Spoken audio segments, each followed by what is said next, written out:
Hi folks, this is AJ Pipe from Reflect Marketing, and today we're going to talk about misconceptions in advertising. Right, let me start. Once upon a time, 7-8 years ago, I obviously started a childcare company back in England, and some lovely people from, I don't know, say something Herald or something Gazette, rang up and said, "Hello, Mrs. Pipe. Would you like to place an advert in our newspaper? It will be a quarter-page ad and will go out on Thursday." Now, brand new to business, it was my first little, oh, yes, I probably should advertise, or I probably should do something moment. And they said, "Oh, yes, we'll give you a good deal. If you do a quarter page this time, then we'll do a half price deal for the next one and the next one after that." I thought, okay, well, I know I need to do something, so I'll start. Yes, that sounds lovely. Then got passed through to a design department. And they said, "Well, can you send us over your logo? We'll put something together." Okay, sent over logo, off into the ether. Great. Okay. Got something back. It wasn't wow, it wasn't anything else. So I did some tweaking myself and sent something back that I was okay with. It was an advert, it would be seen, and hopefully just even if it's just to put something out there. Fine. Anyway, ad came out and they sent me a copy of the paper.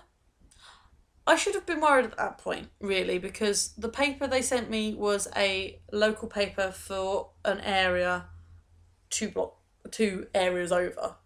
So I lived in Brighton and this was for Peacehaven. Average age of people in Peacehaven, 70 plus. And my area of expertise, childcare. Anyway, got the copy of this newspaper. Advert was in there, looked alright, a bit fuzzy, but it was about the same as other ads around it, quality wise. Fine. Heard absolutely nothing from it. There was no point in doing it whatsoever. I don't even think there was a mention or anything. I had a reference number on it just to see what I could get back. Nothing. That had cost me nearly £250 for nothing. Now, I had to do the designing and tweaking, but I shouldn't have been surprised. It was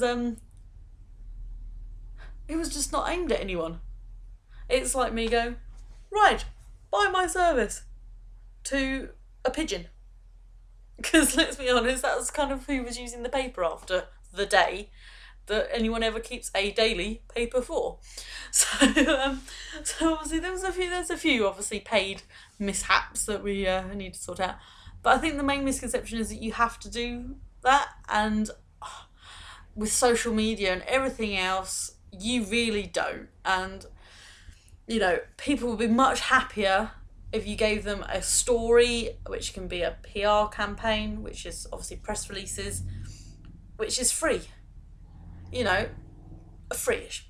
You might have to butter someone up like a journalist to get in there, but you get much more exposure, you can relate better to the customers or clients, and it can go much more in depth, and you can get interviewed, which makes it much easier to bounce off of someone rather than do this, talking to a screen. but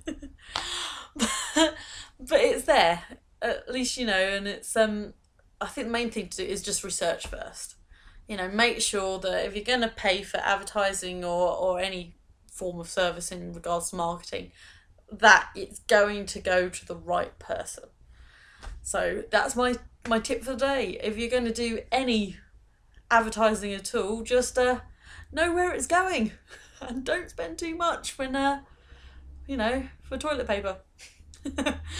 Okay, that's it for me today, folks. If you have any ideas or anything that you would like to say on the subject of advertising, please leave a comment at the bottom and I will read them and get back to you. Thank you. Bye.